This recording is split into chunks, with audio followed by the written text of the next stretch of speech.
Hello, Garland Nixon here. And the question that we discussed a week or so ago still stands, and that is what's Trump going to do when everybody says no?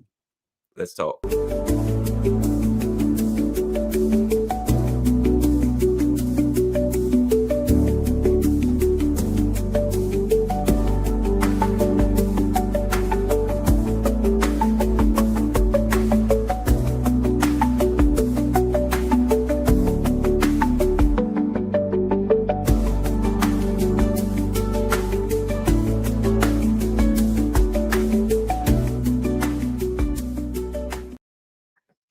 Hello, Garland here. And so here we are, a week or so ago.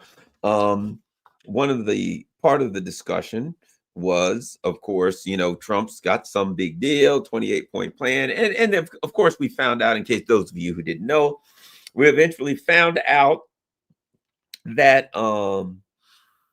it wasn't really a 28-point plan, that basically what we had was a poison pill, that apparently there was 28 points that the Russians and the Americans had agreed to talk about, to discuss. That was a bulletin, that was an outline of some things that were going to be that they were discussing. And of course, apparently Keith Kellogg deliberately leaked it to the press as though it was a plan. Several versions came out, and apparently it was all to kill it. The whole plan the whole time was to kill it. Now, let's talk about it a little bit about the plan to kill it, and it really never had a chance. And it was what I said at the beginning. If you remember, if you watched my show, what I said was, look, the EU and Ukraine will never take it. They can't take it. Even if Zelensky said yes, if he said yes, he couldn't go back to Kiev because the Nazis would string him up and put a bullet in him, and then string him up and then put a bullet in him again, and then string him up and put a bullet in him again. That if Zelensky said yes, the truth would come out that he does not represent the Ukrainian state, that nobody's listening to him. The only thing he's good for there is to make sure that everybody gets their fair share of the pie. It is a nice ATM. They're all getting their fair share, and his job is to make sure that happens, nothing more, and to maintain the front, maintain the lie, maintain the fiction that he's the president of a democratic country. And the day he said yes, which he can't, then you would immediately find out that he can't say yes because he doesn't have the agency, because he's not in charge of that country. Simple as that. So, needless to say, Trump and these guys put his plan together. Now, he's got Rubio involved. He might as well have Kellogg. Kellogg, Rubio, Kellogg. You got the same guy. Their job as representative of the neocons is to make sure this thing dies birthing. So, Trump and and I would say Vance and their ilk, their crew, basically saying, let's try to get a deal. They got Rubio right next to him. Excuse me. Rubio's job is to kill it. That's what he'll do. They got Congress around, that their job is to kill it. You got the deep state, their job is to like tap Trump's phone, tap Witkoff's phone, release it to Bloomberg, make sure it's killed that kind of way. Everybody's around. The Europeans, let's talk about the Europeans for a second. Let's talk about this for a second. I think this is something we need to discuss. The Europeans. One may look at the Europeans and say, these people out of their freaking minds. And you'd be right. One may look at the Europeans and say, they're like, the Europeans are now like, we might just have to strike offensively, launch an offensive attack against Russia and consider it defensive. Okay. I mean, to look at it logically and rationally, you would say, you guys got no money. You guys got no armies to speak of. Like, they're like, well, Ukraine should have an 800,000 man army, 600,000 more. If you add the armies of France, Germany, and England together, you can't come up with a 500,000. So basically, Ukraine should have a bigger army than France, Germany, and England combined. And you look at it and you're like, well, that doesn't make much sense. You've lost the war and you're trying to pretend like you won it. That doesn't make much sense. You cannot fight Russia on your own because you got like nothing. Oh, by the way, you got like 11% approval rating from your people. How are you going to drag your country? Right now, the Trump administration is like considering dragging America into a Vietnam style war with Venezuela. But one of the problems they have is they got a 30% approval rating. 70% of Americans say no. If you do that, going into the midterms, to say that your team is going to be obliterated is the understatement of the year. See, the problem with the Republicans is not that they'll get obliterated by the Democrats. The problem the Republicans have is something far worse. If Trump does this, he's going to then wake up and see all of these MAGA people running against the dinosaur, what they refer to as, what do they call them? Rhinos, Republican in name only. And I tell those people, no, they ain't the rhino, you are. That's the real Republican Party. Marco Rubio is the real Republican Party. If you're a Republican and you don't agree with Lindsey Graham, you're the rhino. That's the real Republican Party. You need to know that. But anyway, what Trump will have, his worry will not be the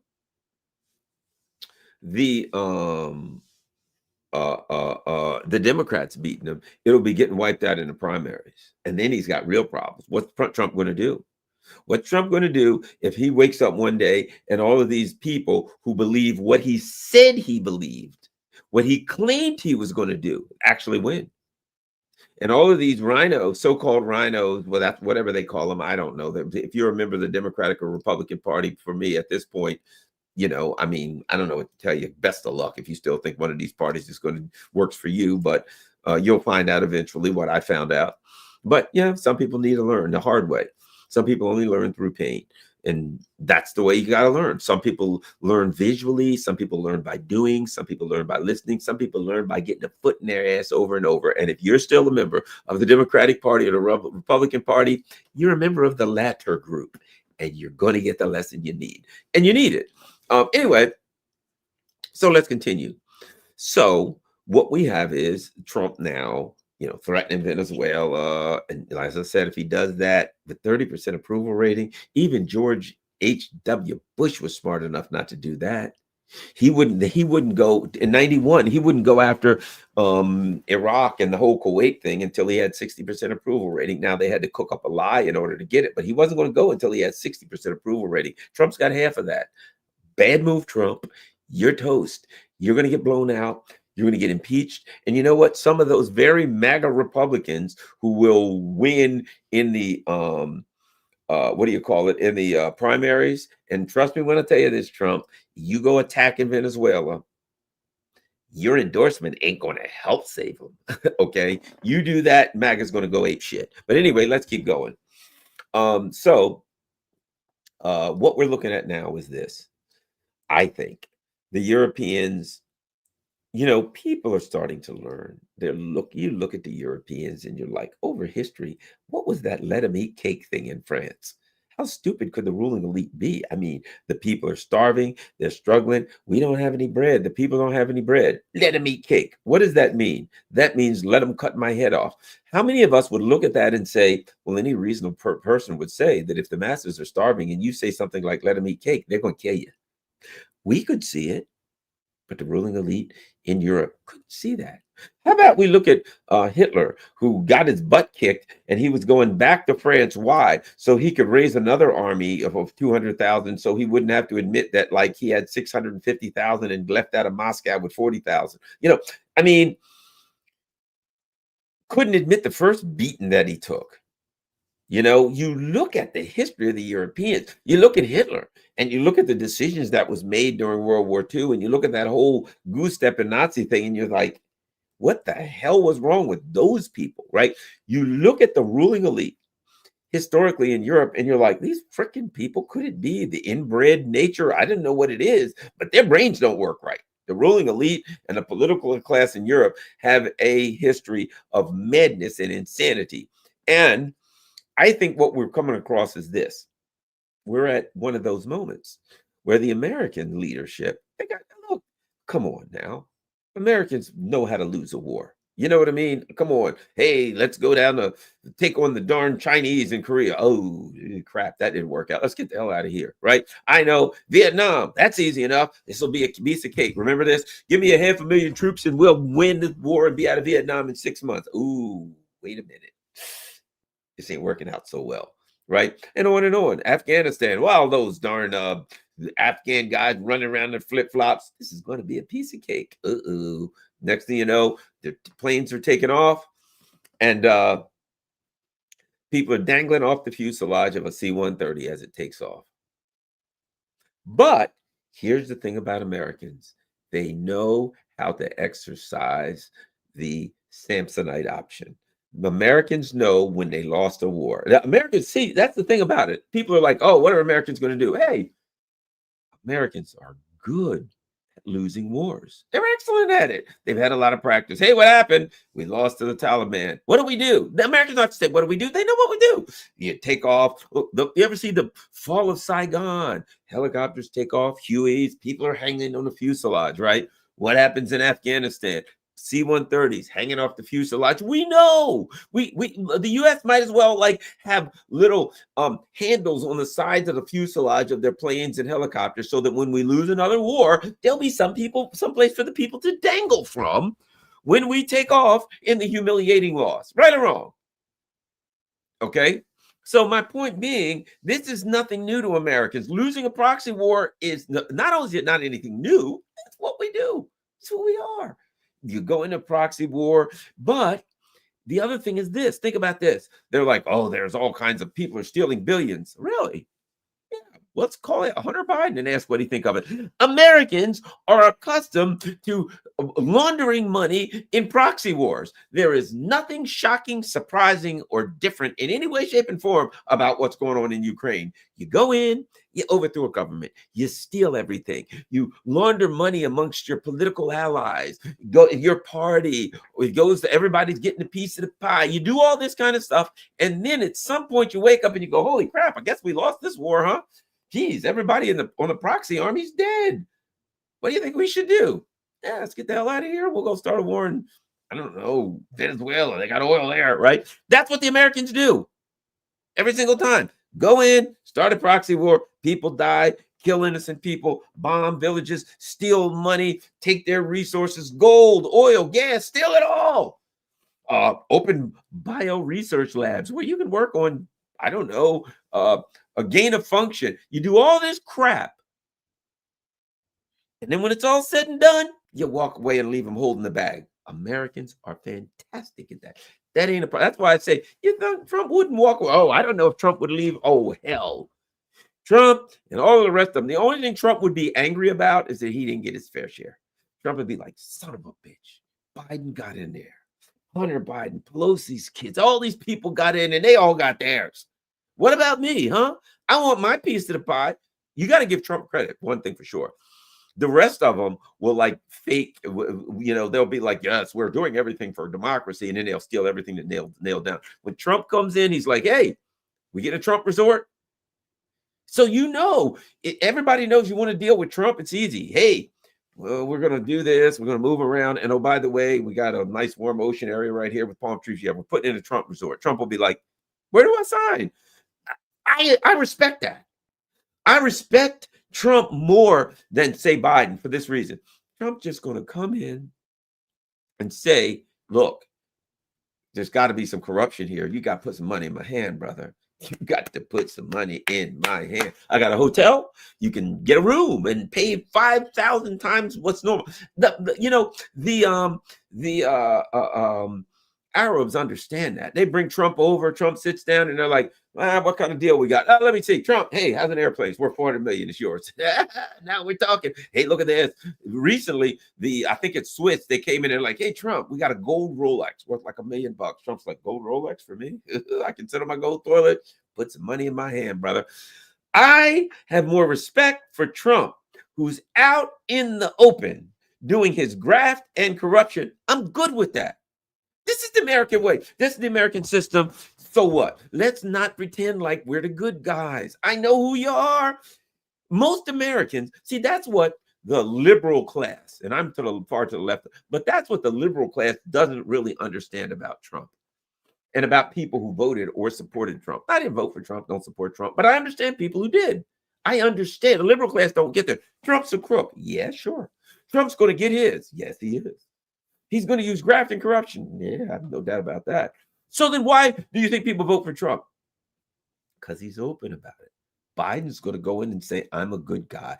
Obama's going to say, I'm for hope and change. I'm here to help everybody. We're here to bring democracies. Do this and that.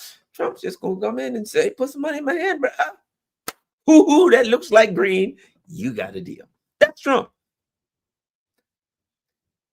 I prefer that, and most people do, even though I'm not all that thrilled with, anybody that's helping this neoliberal system and pushing it, but I'm not misled and deranged enough that I think the next guy, Trump or whoever, is going to be the answer, and they're here to fill their pockets. Let them fill their pockets.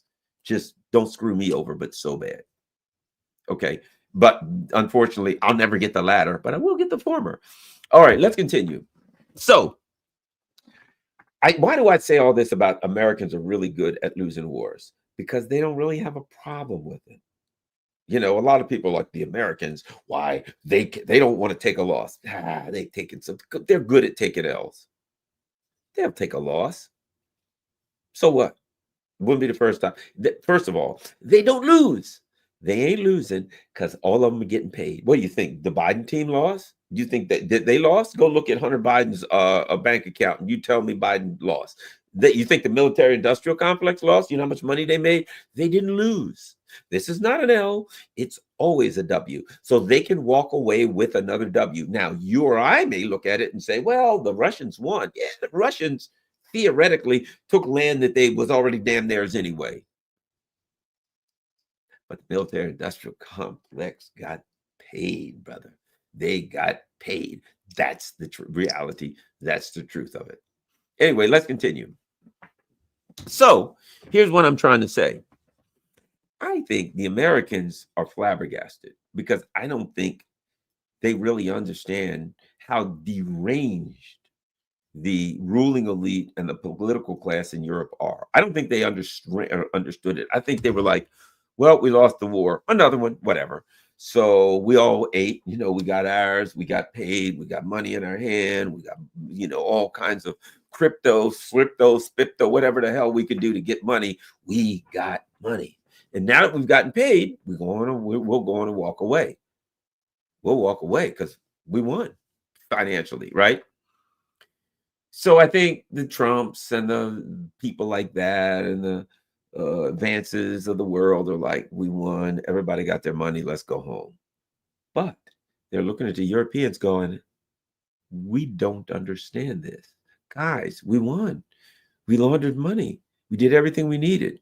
Oh, by the way, you're losing the war. You can't fight without us. You got nothing. You can't support Ukraine without us. You got nothing. You can't fight the Russians. You are outgunned. You are out-financed. You are out-industried. You are out in the cold. You are in the outhouse. You got nothing. What the hell are you trying to pretend like you can fight the Russians for? Right? What are you doing here? Let's get out of here. We got a lot of money. We got other wars to start. Make money elsewhere here, for God's sake. And they're looking now, and they're like, this kind of derangement that we're seeing in Europe, we're not familiar with that. We just go in here and steal everything, and then we leave. What are you talking about? You hate the Russians? The hell are you doing? The Americans, in my opinion, ruling elite, greedy, rotten, evil, murderous bastards that they are, they're not stupid. There's a difference between evil and stupid. They ain't stupid. They're evil. They're greedy. They're pirates, but they're not stupid, evil, greedy pirates. They're just evil, greedy pirates. And they're looking at the Europeans and they're saying, you people are really stupid. You know that we don't want a nuclear war because we prefer not to, because we're trying to steal everything here. Okay, we went toe to toe with the Russians. It is what it is. Move on. Do something else. We got other wars to start. Let's pick on somebody we can beat a little bit easier, right? Nope. And the EU are like, We must stand up against the Russians. And there's something that the Europeans have, and it is not just a hatred of the Russians. It's something more than that, right? And it is that absurd fascist, I don't even know how to put it because it's not anger or hate. It's basically what kings and queens feel when a peasant walks in. That we all know it amused. Oh, an icky little peasant came in, right? It's that. And Americans don't necessarily have that same kind of thing. Could there be racism? Fair enough. Could there be whatever isms you want to call and ists and isms and other? Yeah, Americans got that stuff. But that thing that the Europeans have that comes from having kings and queens looking at peasants saying, "Ooh, an icky little peasant," Americans don't quite get that. So when Vance or Trump or their ilk look at it and they're just like, everybody got paid, let's walk away. And besides, come on, we got to be reasonable, guy. This war's lost. Let's go fight one that we can win. And the Europeans are not rational. They're not rational at all. They're like, we're going to stand up against it. And the Russians are looking, they're like, dude, Ukraine can't win this.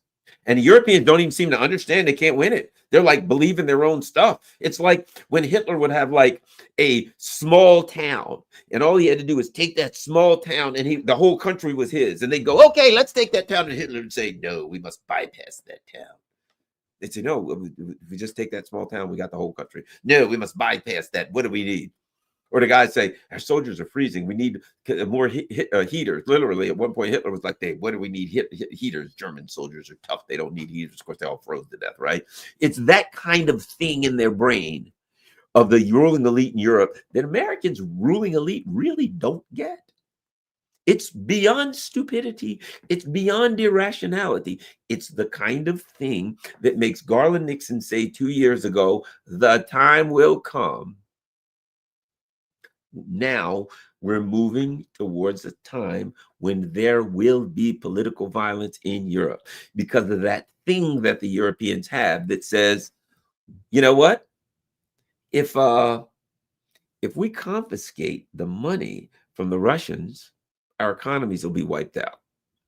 Let's confiscate the money from the Russians. And besides, it won't do us any good because Ukraine's getting crushed anyway. So by the time we finish confiscating the money, really, this will be no hope. And besides, with the weapons that we need to buy aren't even built yet, and this doesn't even make any sense. It's not going to work if we do it. Okay, so what do? Let's do it. It's going to wipe out our economies. What about blowing up Nord Stream? Sure, let's do it. That'll fix the Russians. But you're going to destroy your own economies, huh? No, we're just going to fix the Russians. Our economies will be fine. Don't worry about that. We just have to buckle down a little bit. We just have to be a little tougher to get the Russians. That thing that is beyond irrationality, that's beyond stupidity, maybe it's from being inbred. Maybe the ruling elite in Europe, maybe this inbreeding for centuries produces this. It's possible. It really is. I'm not saying that as a joke. You know, the ruling elite in Europe, kissing cousins, as they say. Cousins make dozens, right? Yeah, the ruling elite in Europe. There's a little bit of history of untoward behavior being close to family members producing corrupted DNA. It may sound like a joke, but based on the way they're acting, you know, I think there may be something to it. I don't know. So now you have these people who are so irrational that they have got dragged into a proxy war. Both the Brits and the neoliberals in America said, okay, we must maintain everything by going after the Russians, and we'll take the Russians down, and we have a plan, and their plan has failed. And a faction of the ruling elite that is led by J.D. Vance is fairly rational, and they said, okay, we lost. Let's get the hell out of here and move on. Take one on the chin and move on to our next venture. That faction said this: it doesn't align with the Europeans. So the Europeans' position is nope. And Of course, as I've said over to over, I'm getting blisters on my tongue. The problem they have is that Zelensky doesn't represent Ukraine. And as long as he doesn't sign any documents saying that he represents Ukraine, they can argue that he does represent Ukraine. But the day he signs a document that says, on behalf of Ukraine, I'm signing this document, and the neo-Nazis say, well, we ain't listening to you, we'll kill you if you come back to Kiev, the whole jig is up. So you've got these deranged lunatics in the ruling elite. You've got this complete, absolute fraud puppet who the only thing Zelensky's good at is helping his comrades steal everything in the country. And so, of course, the Europeans say we're not afraid of them. So my point is this: the Europeans had to say no because they can't let the cat out of the bag that Zelensky's a fraud.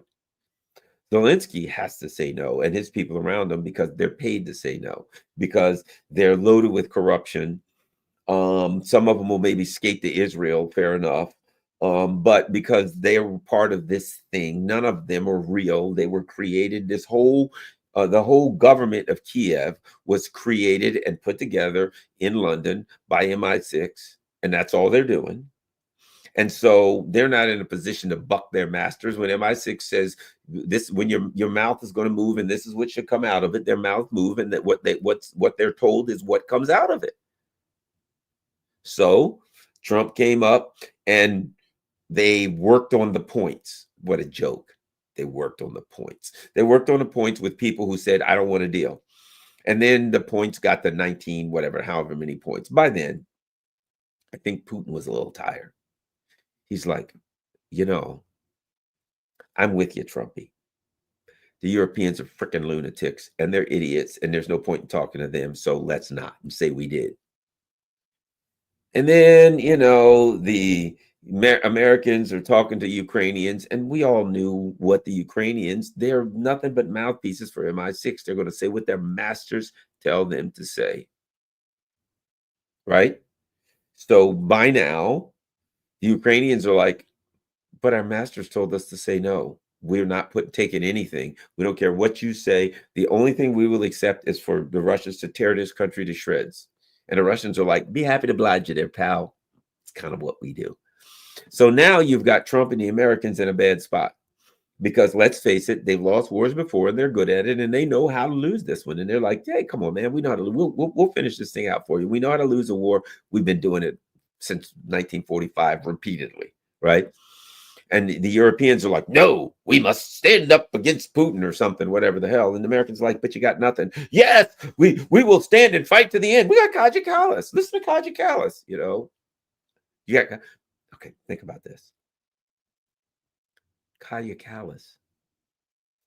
How do you even pretend that you're talking to people who have brains between their ears when Kaja Kallas is running around preaching to the Chinese what they should do? She's the perfect representation of the Third Reich. They are stupid people, really stupid people. And I think their leaders are damn inbreds. I think they're a bunch of inbreds. And I think their brains are, shall we say, genetically modified in a way that ain't good. And now it's showing up again. It shows up every 100 years or so. These inbred mutts end up on Russia's doorstep. Napoleon, oh yeah, I'm going to take 600 some thousand. We're going to take care of the Russians. Yeah, really? Or there's Hitler. Boy, the Americans and the French and the Brits have really armed me and lent me lots of money. Now we're going to go take care of the Russians. We'll see how that works out. Not good for you, buddy. Not good for you. And now you've got these idiots, these people of the impaired DNA variety, and now they've already lost the war to Russia. They've lost to everybody. They've lost to Russia. The United States have raped them financially. They got nothing left. The people are can't stand them, and they're still pretending as though they're some powerful entity. They're like NATO, literally.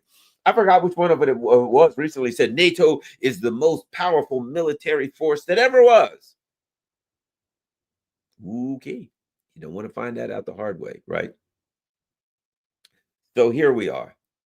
This plan, which wasn't really a plan, it was a bit, but in defense of the Trump people, it was notes that they were working on, and somebody released the notes and talking points as though it was a plan when it wasn't really. So that wasn't fair to them. But it never really had a chance because two reasons. Number one, I don't care what they presented. The Europeans were never going to. These inbred, broken DNA,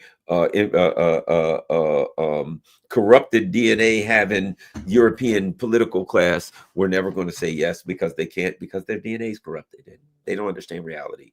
Number one. And the puppets that they have in Kiev, their job is to steal everything and to share it with the ruling elite. Come on.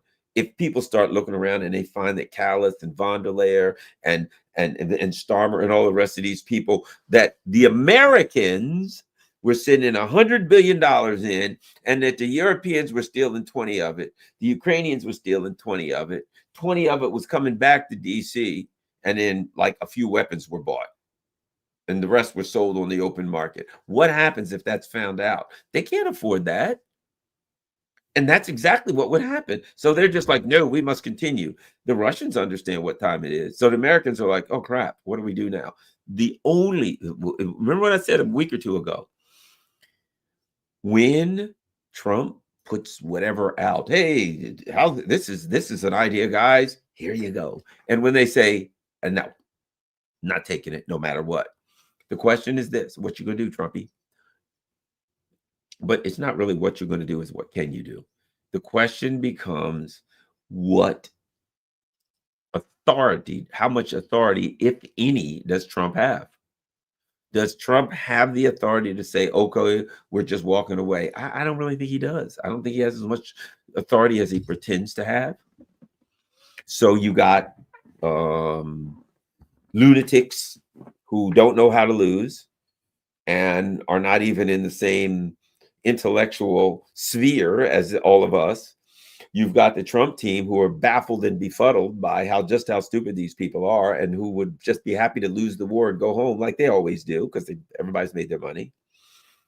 And you've got a reality that they were never going to take anything that you gave them, no matter how good. Anything that the Russians would take, the Ukrainians would take. Anything the Ukrainians would take, the Russians wouldn't take, and back and forth. So you could never have anything other than complete sheer madness and lunacy.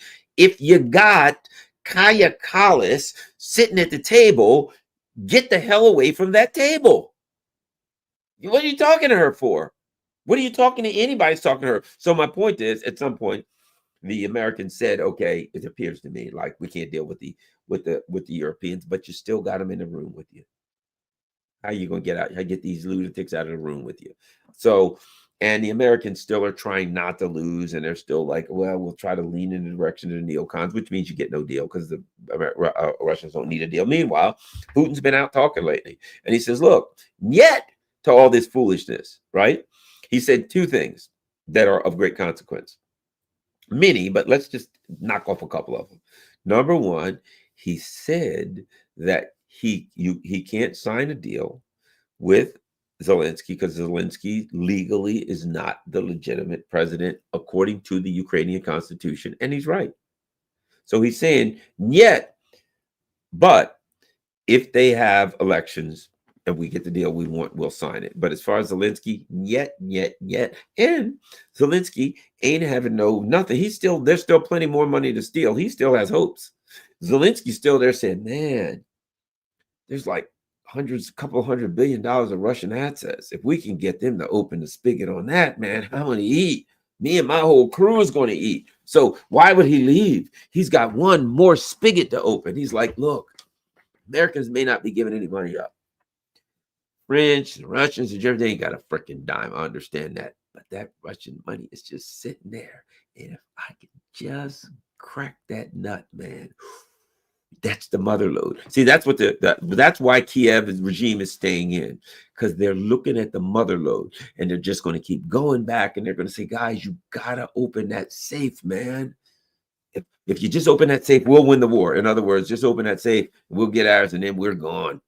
but we got one more payday. They're trying to get their last payday. Come on, Starmer. Come on, Macron, Merritt. They're just trying to eat. You don't want these guys to eat. They're trying to eat one last time. The motherlode. And that's the Russian asset. And they know it's going to destroy Europe. They don't care. Neither does von der Leyen. They're going to eat off too. They're all going to get theirs. What do they care? What do they care? They don't. They're just thrilled to get theirs. So that's where we are. And the Russians are simple at this point. Think about this.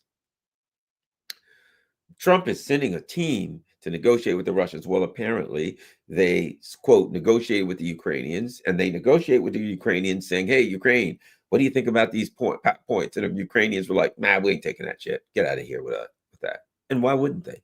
Why wouldn't they?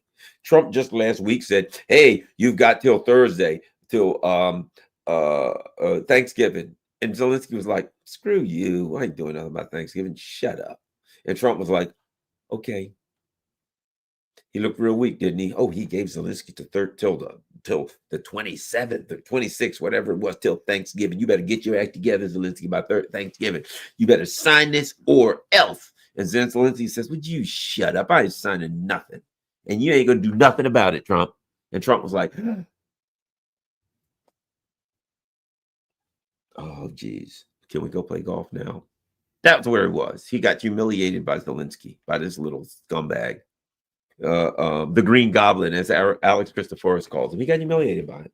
He told him what to do, and Zelensky said, I ain't doing it, and there ain't nothing you can do about it. And you know what? He didn't, and there wasn't. There's where we were. He humiliated Trump. Now, because he knew that there was a lot of people that had his back. So he just said, screw it. I ain't fooling with it. I'm good. And now what's Trump going to do? So apparently Trump is sending some people to Moscow. Right now, there's a meeting, I think, tomorrow in Moscow. Wang Yi, who's, in my opinion, the second most powerful politician in China, is in Moscow to talk Turkey probably about this. But here's the bottom line. They're not talking about resolving a war. And they said the second most powerful man and second most well-known man in all of China, Wang Yi, a highly respected man on the world stage. Who's Trump sending? Witkoff, a real estate guy, and mini-me for Netanyahu, Kushner. Okay, here's my question, just out of curiosity. Which one of those two has an actual position in the United States government? Which one of those actually has a position like that had to go through the Senate for confirmation, or they were awarded by Trump? What? Neither one of them. One of them's a guy who Trump just said he's my envoy. The other Trump just said, hey, marry my daughter. So, hey, good enough for me. Neither one of those represents the United States government. So the Russians are like, you mean to tell me you're sending a couple of nobody schlumps here? The Chinese are sending their second most powerful man just to talk to us about stuff. And you're sending Witkoff and Kushner. You're not sending someone who actually represents your government. You ain't serious, right or wrong.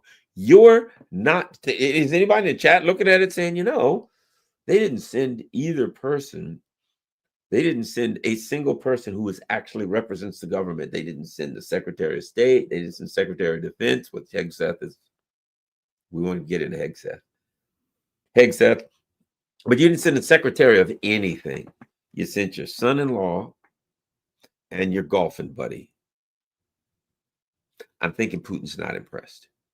And apparently the Nyets are coming out. And so they're going to go there and they're going to say, well, what do you think? And the Putin's going to meet with them and say, guys, I think if you were serious, you'd have sent Marco Rubio, the secretary of something. We wouldn't care if it's the secretary of the interior. If you were serious, you'd have sent somebody that represents the U.S. government.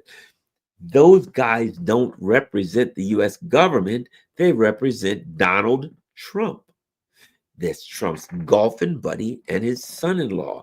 Neither one of those were confirmed by the Senate. They don't represent the U.S. government. They represent Trump. They're friends of Trump. which the Russians are fine with, but you can't do business. Hey, I want to do business with Garland. Let me call my drinking buddy. Hey, oh, Schlumpy. Schlumpy here. What are you doing, Schlump? Drinking some brew with the boys and watching the game. Hey, I need you to go talk to the Russians. How the hell would that look? Oh, I got to sober up a little bit. Keep the coffee coming, man. Keep that coffee coming. I got to go talk to the Russians. You're sitting your golfing buddy and your son-in-law. The Russians know you're not serious. And so the Russians are going to do what the Russians do. They're going to be like, oh, we're great that you guys are here. Have some borscht, some palmini. Palmini, is that the little noodle things with meat on the inside that the Russians love? Have some of that. They love mushrooms. You can have some mushrooms. How about some Georgia food?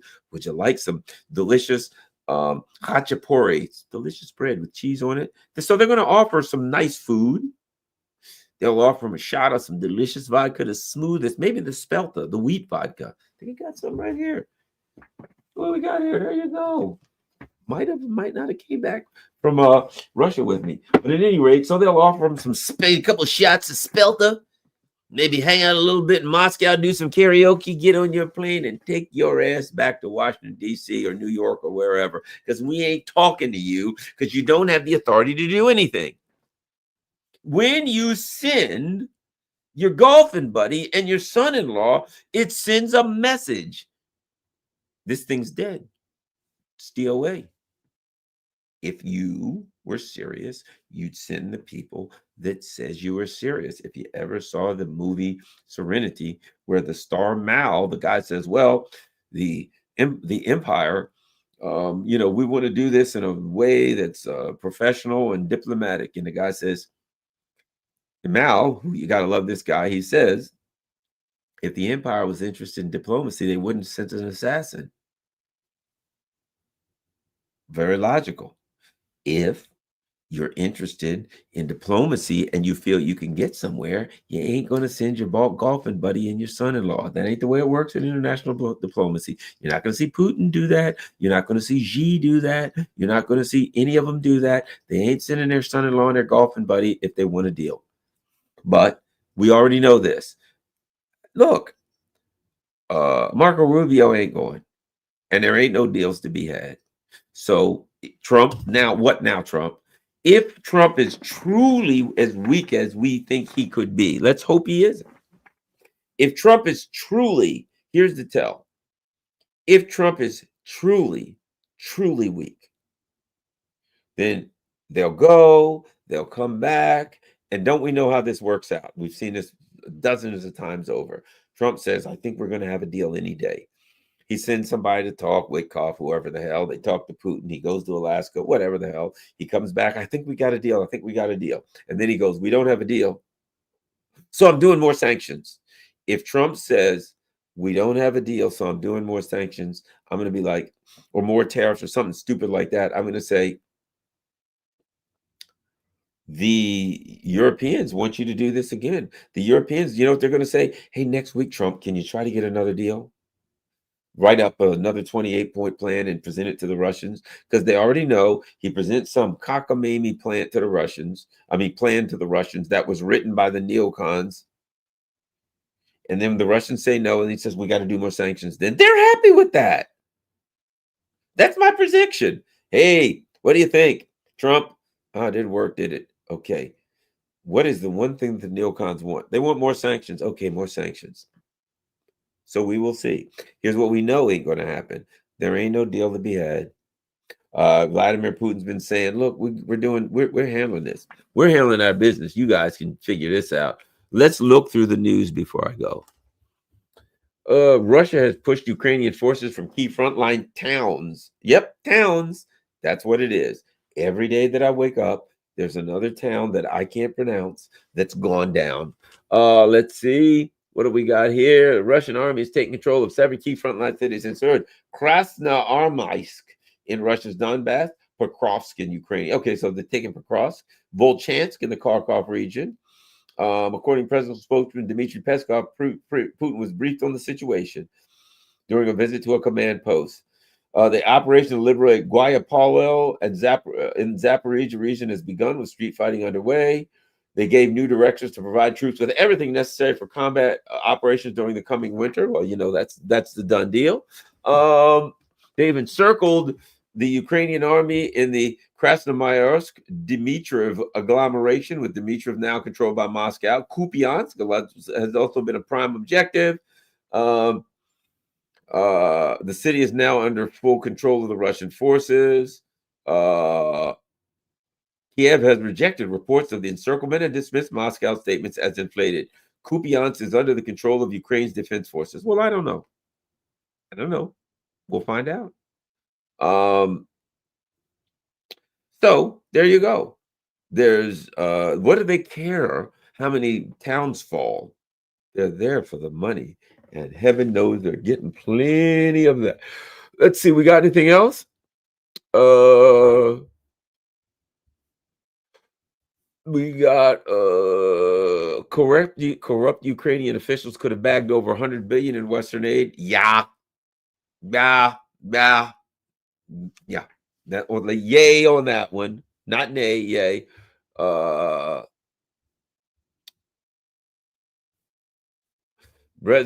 Belgium delivers resolute no to proposed thefts of Russian assets. That's right, because they're going to be the ones that are going to owe it back.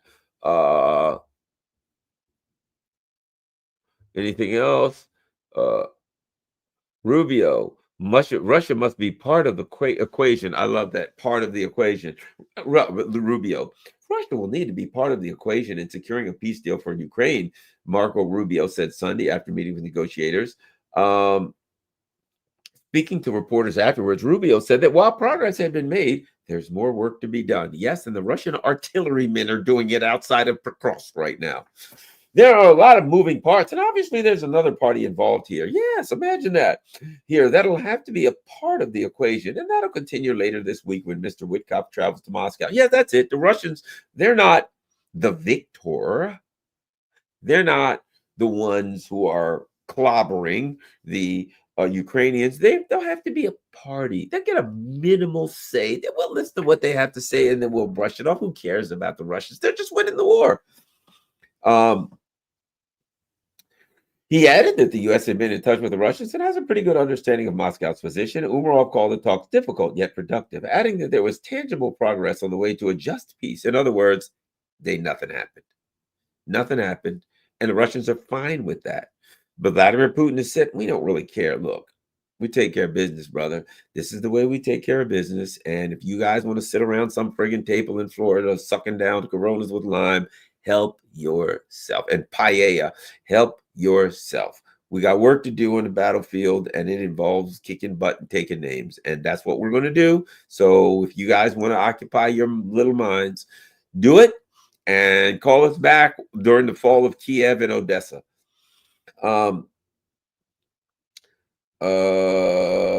Let's see. Ukraine has so far rejected several of Russia's key demands, including the withdrawal of troops. They don't have to withdraw troops. There's no reason for them to withdraw troops. Leave the troops in there. The Russians are going to withdraw. The Russians will withdraw the troops. Let's see. What do we have? I'm looking for the news. Kushner and Witkoff to meet with Putin in Moscow. Oh, I like this. MS Now. Why J.D. Vance keeps trying to help Russia win the war with Ukraine. Well, yes, because surely they won't have a chance at winning it unless J.D. Vance helps them. Let's see. The New York Times, a crucial week in Ukraine peace negotiations. Oh, this is just going to be a piece of work. The article's bad when this is the second the second paragraph starts up with this. Kaja Kallas, the European Union's top foreign policy official. Kaja Kallas is the EU's top foreign policy official. She's dumber. She's dimmer than a wet match in a dark cave. Told reporters this could be a pivotal week for diplomacy, but she also expressed skepticism about Russia's willingness to negotiate in earnest. Put it the way you want to.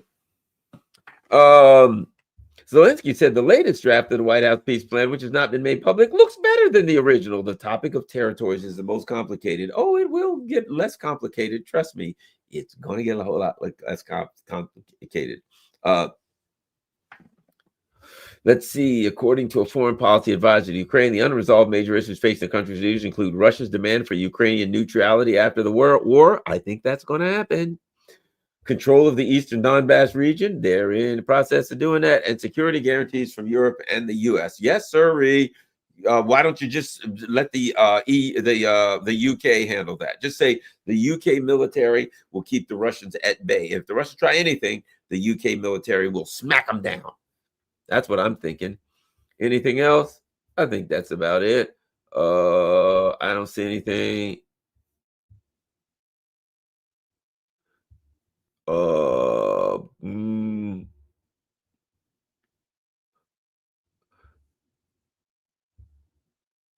Let's see. Zelensky says territorial concessions remain Ukraine's biggest challenge. Really? He should go to the front and watch the 3,000 bombs and see if territorial concessions is the biggest challenge, or those bombs dropping on them.